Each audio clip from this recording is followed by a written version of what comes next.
Those of you who think that at the boat show we only work in warm, sunny places like the Mediterranean or Florida, well, think again, because today we're at the Heesen shipyard in the Netherlands. It's the middle of winter, it's cold, and I think it's going to start raining.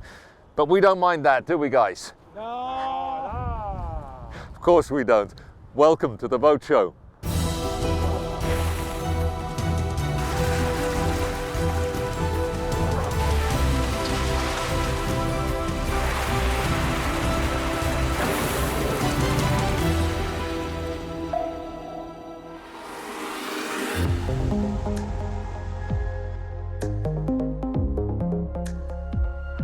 Heesen is best known for its successful series builds, both in steel and aluminium. But we're here to take an early look at a full custom design 80-meter project Cosmos, soon to be Galactica after her christening, and she will be the largest and fastest all-aluminium super yacht in the world. And today she comes out of the construction shed to begin the last leg of her journey from concept to completion.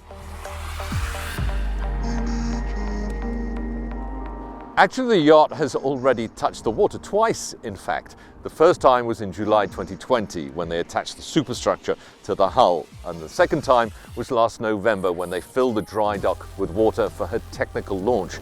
But the shipyard is over 100 kilometers from the sea, so now she has to be towed by tugboat through the Dutch canals, first to Rotterdam, then up the coast to Harlingen for finishing and final delivery in April. But before doing anything else, let's just remind ourselves of a few of the features that make Project Cosmos so special.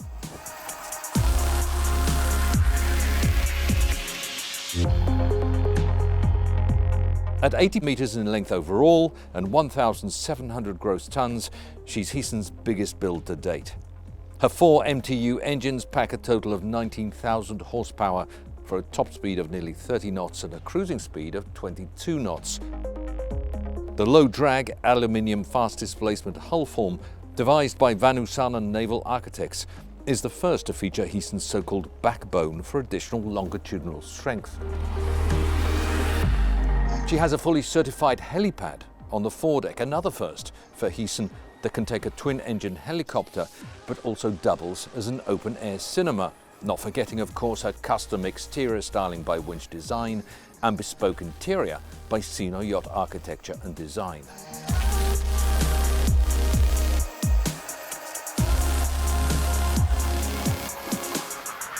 All these features and innovations haven't exactly made life simple for Heesen, just the opposite, in fact.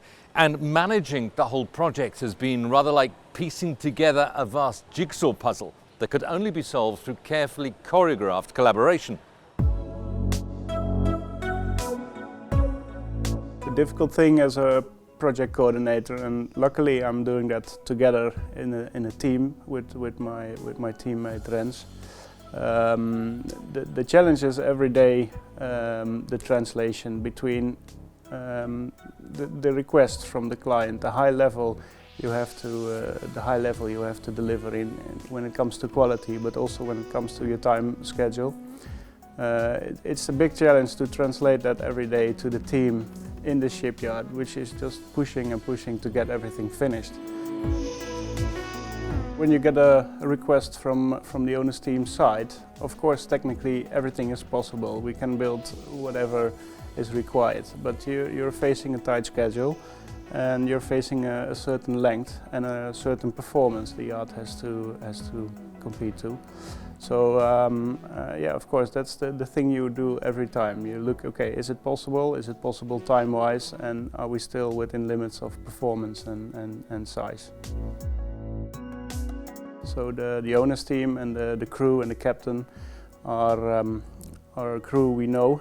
We worked with them for many years because they sailed on Heesens before. The benefit of the experience of the cooperation with the team in the past is quite big, and that knowledge is used every day. You know, if you walk on the boat, you can see, okay, this might not work if we're going to use it on sea. This might not be very nice for the crew. So yeah, the cooperation in the past on the other boats is used every day in this process. Heesen prides itself on the low, sleek profiles of its yachts that look so elegant on the water, and Project Cosmos is no exception despite her immense size.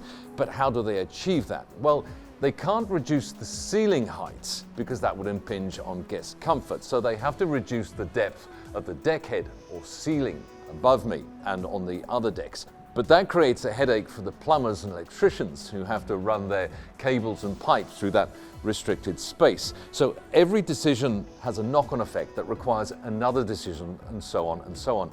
And that's the jigsaw puzzle effect that I was talking about before.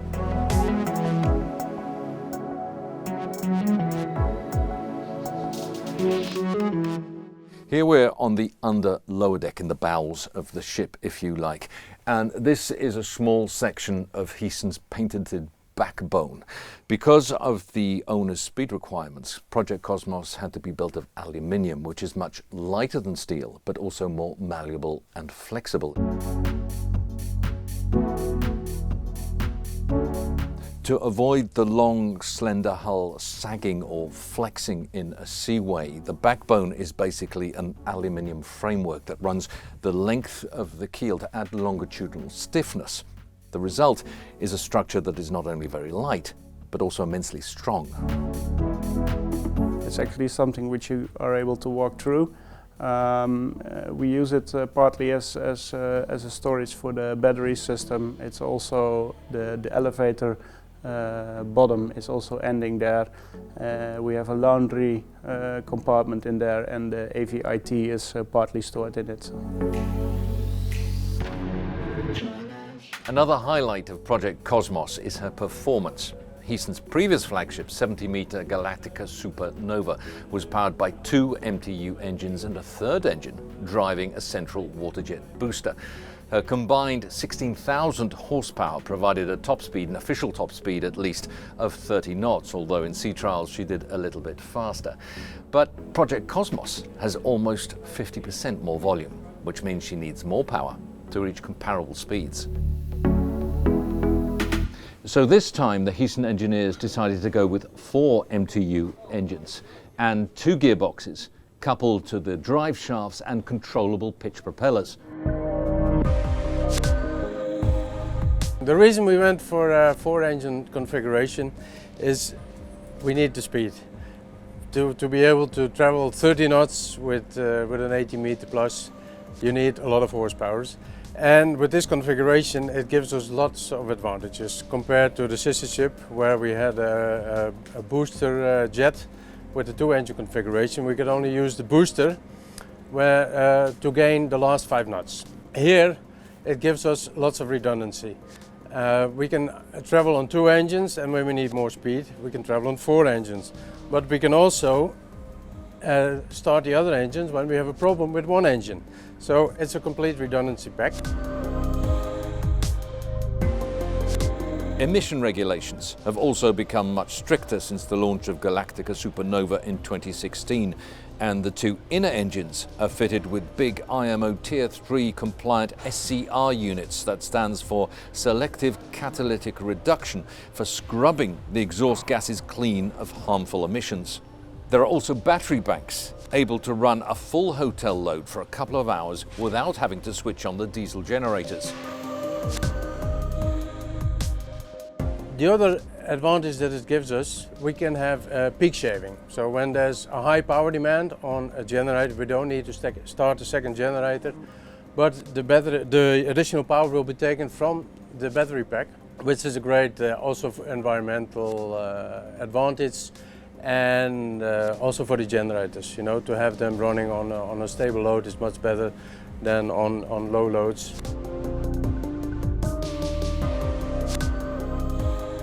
So this is the 4th Heesen I'm involved with. This is the biggest one, but the other 3 were also the biggest at the time.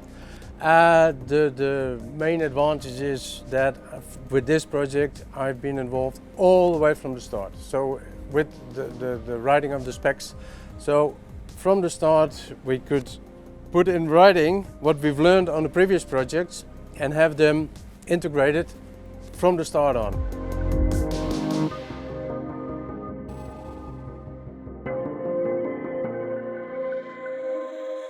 There's another reason why Heesen chose a long, slender hull and a low superstructure for Project Cosmos.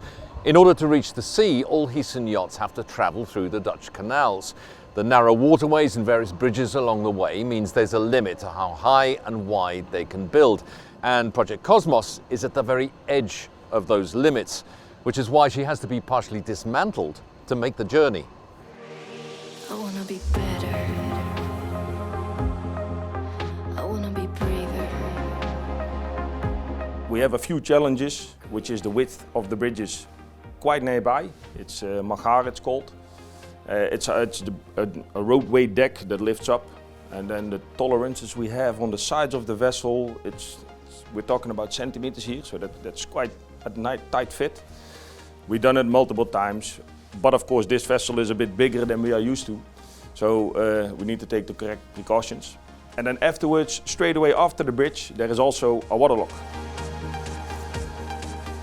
So when we go through the waterlock, we enter the zone where the river is, and the depth of the river is at the shallowest point of the river about 2.4 meters. So that's quite challenging for us also.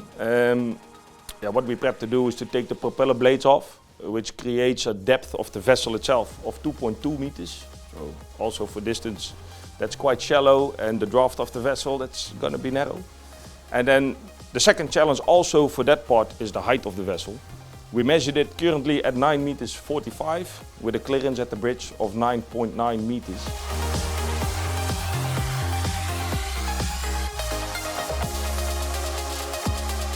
Once Project Cosmos has been reunited with her propellers and other parts, she'll begin an intense commissioning process before her sea trials in the North Sea, one of the toughest testing grounds anywhere in the world to put all her systems through their paces.